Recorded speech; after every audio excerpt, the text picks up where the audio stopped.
90s retro kits are so epic, and this one is absolutely stunning. It's also signed by a bunch of players. What's up, Footy Fam? I'm Grimse, and it's time for another kit unboxing to build my shirt collection. If you've been here before, you know I love 90s kits, and we've got a special shirt today. If you're new, make sure to hit that subscribe button so you see all my kit videos and everything else I'm producing.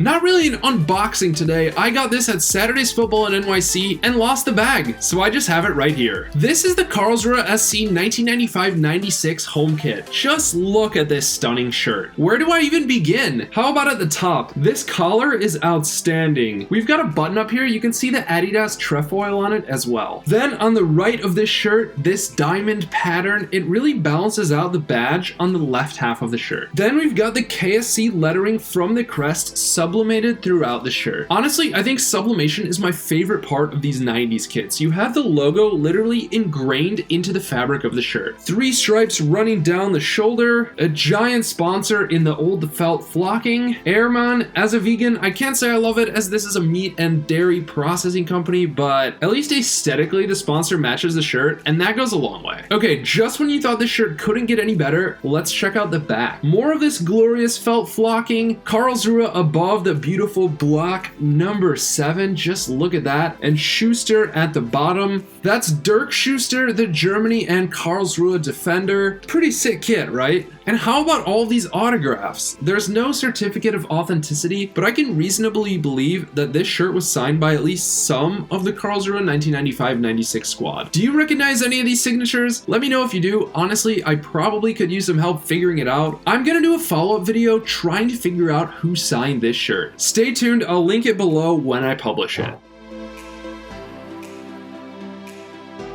Let's get this kit on. We've got it on. How does it fit? How does it feel? This is a size large. I usually go for medium, but when you see a 30-year-old treasure, you can't be too picky. I think it fits great anyhow. Everything in the 90s was baggy, but this isn't too big and fits just right. Especially in the summer, nice and comfy, a little loose fitting. There are a few minor imperfections in the details, but like I said, it's 3 decades old. I think that's pretty good. I also love the color scheme. It looks amazing. I got it at Saturday's Football, one of my favorite places to buy football kits, especially secondhand kits. They always come up with some treasures. Saturday started out in Los Angeles, and they've been putting roots down in New York for a few years now. You may have seen some of my videos from a few of their pop-up shops or seen some of the kits I got from Saturdays. This shirt in particular was purchased at the Nolita store. I got this kit at a Saturday's Football pop-up previously, and I also bought this shirt at Saturday's Football. I even got this shirt for free because I won the trivia. But anyway, I got this shirt at the Nolita location. They have a store at Rockefeller Center that's a fantastic location, especially if you don't live in NYC. The Nolita store has plenty of gems as well though. Nolita is a pretty small neighborhood, about 5 blocks by 5 blocks or so, and it's to the east of Soho to the west of the Bowery. It's called Nolita because it's north of Little Italy, which is shrinking by the day. Anyway, definitely check out the Saturday store at 345 Broome Street. I also did a video about it, and I'm working on a video about where to buy football kits in New York City. They hooked me up on this shirt. It was originally priced at $140, but I got it for $80.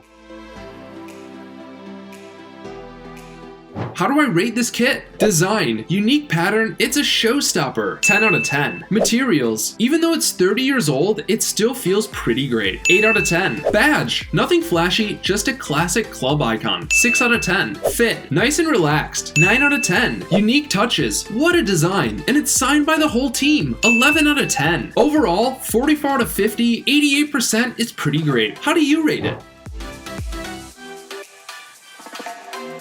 Now, let's dig into the kit history and learn more about the shirt and the season it was worn. These Adidas templates in the 90s were absolutely glorious. If you don't know what a template shirt is, it means a type of design that's utilized by a bunch of different teams. You might have seen this one before, just different colors than purple. Same as this one, you would have different color diamonds over here. Anyway, I think it's super sick. This one in particular was also utilized by a few other clubs in the 1995-96 season. Panathinaikos home, FC 20 home, away, third, and goalkeeper, Anderlecht home and away, Lask away, Sportivo Italiano, Legia Warsaw home and goalkeeper. Not a ton of clubs had it, mostly it was French teams who wore it in the French Cup. The French Cup has these really weird kit regulations. Essentially, all of the cup kits had to be made by Adidas, even if the club's normal kit maker was a competing brand. Bizarre. Toulouse home away in third, AS Monaco third, Lyon third, Ajaccio away, Strasbourg home and away, Angers away, FC Perpignan, Guingamp, Metz in the cup, Bordeaux in the cup, SC Bastia in the cup, Sedan home, Le Mans in the cup. Those are just some of the teams that wore this template. As for Karlsruhe, the 1995-96 season was a special one for them. I was too young and didn't follow football in the 90s, which is when Karlsruhe were a top flight club in Germany. So I had to do a little bit of research on this one, and to bring you up to speed, here's a summary. Karlsruhe SC were actually one of the original Bundesliga clubs for the inaugural season in 1963. These days though, they're in the Zweite Bundesliga and have been for the past 5 seasons. In the 2023-24 campaign, they finished a respectable 5th place, just 8 points off the promotion playoffs. From the 60s to the late 1980s, Karlsruhe bounced between the top 2 or 3 divisions in Germany. Winifred Schäfer played for the club in the 70s, and in 1986, he took over as manager for what would be a 12-year stint in charge. It's absolutely unheard of for a coach to stay at a club for 12 full years these days. It was also the longest tenure job of Schäfer's journeyman career that's taken him from Germany to Africa with Cameroon to Asia and the Middle East in the Emirates, Iran, Azerbaijan, and further east as Thailand's coach, as well as Jamaica. He certainly has quite a resume and probably quite a few airline miles. More than half of his matches as a coach though came at Karlsruhe SC, a whopping 519 games in charge. Anyway, back to Karlsruhe. Schäfer engineered promotion in his first season as charge, as KSC finished 2nd in the Zweite Bundesliga. It was actually Schäfer's first season as a manager. This was followed up with consolidation in the top flight, finishing 15th, 11th, 10th, and 13th before really kicking on from 1992 when the club finished in the top half 6 seasons running. The 1992-93 season saw Karlsruhe claim 6th, leading to a UEFA Cup berth and the Eurofighters nickname. And in the 1993-94 UEFA Cup, which was later reformatted into the Europa League, KSC made it all the way to the semi-final, losing to runners-up Austria Salzburg, aka Casino Salzburg, aka the club that has now become Red Bull Salzburg. And as I showed earlier, it's also another magical 90s kit that I have in my collection, and it also happens to be an Adidas template. Small world. In addition to success on the pitch, this was also a magical era for kits. KSC had Adidas in the 80s, but some other manufacturers took over for short stints before the German giants returned in 1995-96. And in contrast to some of the bland kits we see today, this is an absolute stunner. So in the UEFA Cup run, Edgar Schmidt was the joint top scorer in the competition with 8 goals, alongside Dennis Bergkamp. You've probably heard of him, right? 4 of Schmidt's 8 goals came in a 7-0 win against Valencia, known as the Wunder vom Waldpark. And while this particular kit that I have on isn't covered in European glory, it certainly will recall fond memories of that era for fans of the club. Now that we've set the stage, let's talk about the 1995-96 season that this kit was worn in. The Bundesliga landscape looked a lot different back then. Half of the league, 9 of the 18 clubs that played in the Bundesliga that season are not in the top flight for 2024-2025. It shows you how much football can change in 30 years. Everyone has their ups and downs, but I'm sure some of you haven't heard of clubs like KFC 05 Uerdingen, who also used to be sponsored by Bayer, the same Bayer of Bayer Leverkusen. Uerdingen, Fortuna Düsseldorf, Hamburger SV, 1. FC Kaiserslautern, Hansa Rostock, 1860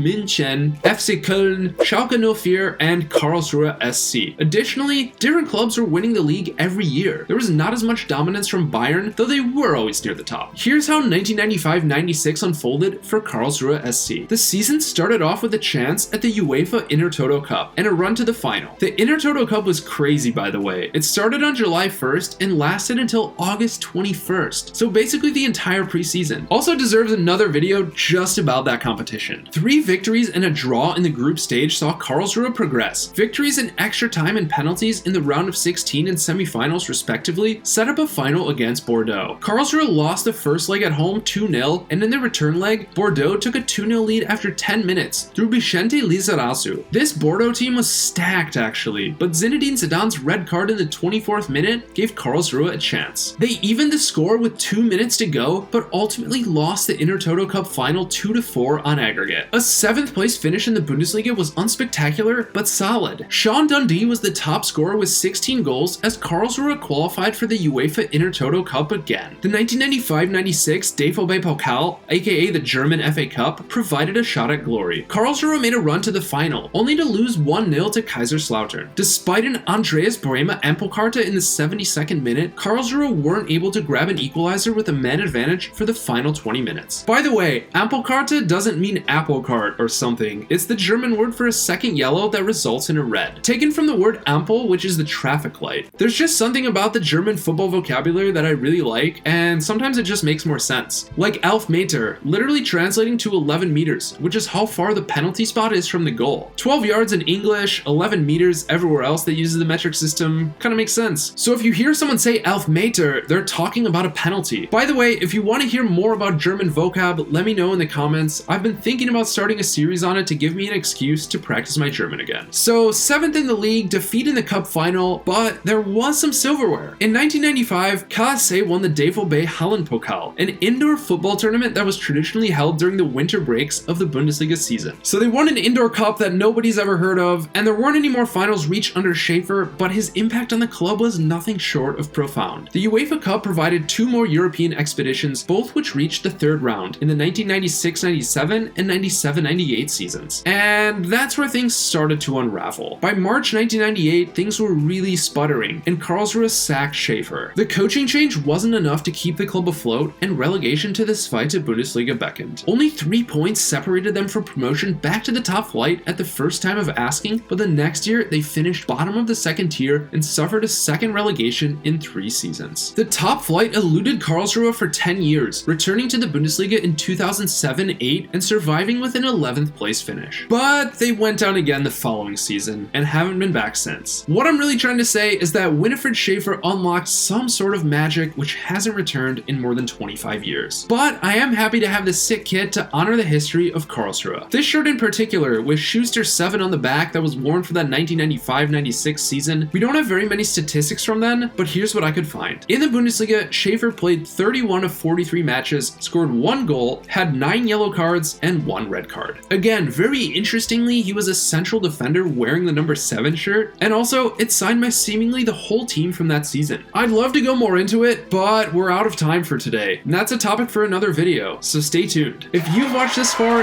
you're a legend. Thank you for your support, Footy Fam. Everyone who subscribes to my Patreon helps push the content to the next level. You can help fund more stories like this. Now let's get this shirt into the closet. So if you have a good eye, you would have seen at the start of the video that this shirt was on a hanger. Technically, yes, it was in my closet. I hadn't worn it yet in any content, but maybe you noticed if you've been looking closely. So now we can get the Karlsruhe 1995-96 home shirt onto a hanger and into the closet. I think I might do a reorganization. I might try to put all the 90s kits together. I might also put all of the sleeve badges together. I think that could be cool, but anyway, still color coordinated right now. Just face it the right way. What an amazing shirt this is. Feeling very lucky.